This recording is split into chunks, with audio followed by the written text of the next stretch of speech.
សេចក្តីប្រកាសព័ត៌មានរួមកិច្ចប្រជុំពិសេសគណៈកម្មការចម្រុះខណ្ឌសីមាព្រំដែនគោក JBC កម្ពុជាថៃខេត្តច័ន្ទបុរីព្រះរាជាណាចក្រថៃថ្ងៃទី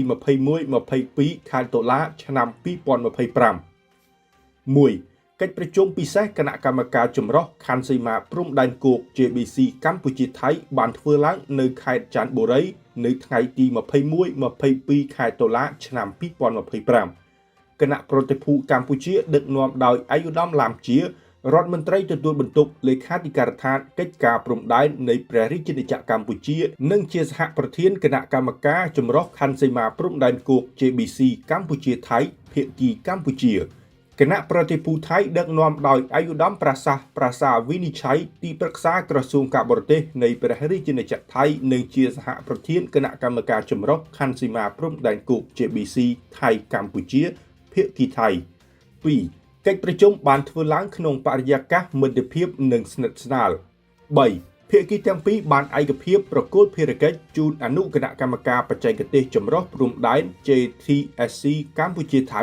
ដើម្បីសាងសង់ឡើងវិញនៅបង្គោលព្រំដែនចំនួន15តាមគំរូដើមបង្គោលជំនាន់បារាំងនៅទីតាំងដែលភាគីទាំងពីរបានឯកភាពគ្នាលើទីតាំងដើម 4. ភាគីទាំងពីរបានឯកភាពសាងសង់ឡើងវិញនៅបង្គោលព្រំដែនលិចទឹកចំនួន3នៅទីតាំងដែលភាគីទាំងពីរនឹងឯកភាពគ្នា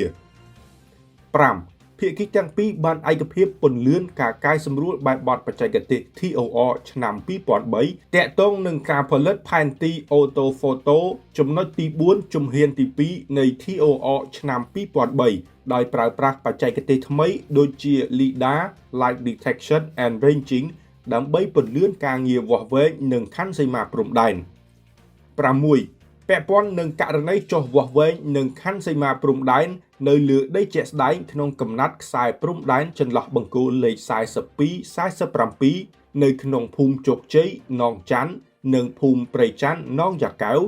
ក៏ភាគីទាំងពីរបានឯកភាពពិនិត្យកែសម្រួលបញ្ចប់បែបបទណែនាំបច្ចេកទេស TI សម្រាប់ការវាស់វែងរួមគ្នានិងបោះបង្គោលបណ្ដោះអាសន្ននៅកំណាត់ខ្សែព្រំដែនអាទិភាពនៅចន្លោះបង្គោលលេខ42ដល់47 ខ បន្ទាប់ពីបញ្ចប់ការវាស់វែងនិងបោះបង្គោលបណ្ដោះអាសន្នព្រមទាំងទទួលបានការយល់ព្រមពីរដ្ឋាភិបាលរៀងខ្លួនភាគីទាំងពីរនឹងស្នើសុំយោបល់ពីរដ្ឋាភិបាលរៀងខ្លួនដើម្បីពិនិត្យសម្រេចលើការបង្កើតយន្តការសមស្របណាមួយសម្រាប់ធ្វើការកែសម្រួលកាន់កាប់និងអាស្រ័យផលរបស់ភាគីទាំងពីរ គោលការបោះបង្គោលបណ្ដោះអាសន្នគឺធ្វើឡើងក្នុងគោលបំណងបម្រើឲ្យការវាស់វែងប៉ុណ្ណោះដោយមិនត្រូវប៉ះពាល់ដល់ខ្សែព្រំដែនអន្តរជាតិកម្ពុជាថៃ ខ ភាគីទាំងពីរបានឯកភាពសម្របសម្រួលណែនាំដល់អាជ្ញាធរមូលដ្ឋានរួមទាំងកងកម្លាំងយោធានិងជនស៊ីវិលដើម្បីចូលរួមធានាសុវត្ថិភាពនិងមិនរារាំងដល់ក្រុមវាស់វែងចម្រុះព្រមទាំងត្រូវជៀសវាងរាល់សកម្មភាពបង្កហេតុដែលអាចបង្កើតភាពតានតឹងបន្ថែមទៀតនៅក្នុងតំបន់នេះហើយត្រូវធានាសុវត្ថិភាពពីគ្រាប់មីនដោយអនុលោមតាមមាត្រា3នៃ MOU ឆ្នាំ2000 7. ភាគីទាំងពីរបានឯកភាពថាកិច្ចប្រជុំបន្ទាប់របស់គណៈកម្មការចម្រុះខណ្ឌសីមាព្រំដែនគោក JBC នឹងប្រព្រឹត្តទៅនៅសប្តាហ៍ទី1នៃខែមករាឆ្នាំ2025នៅខេត្តសៀមរាបព្រះរាជាណាចក្រកម្ពុជា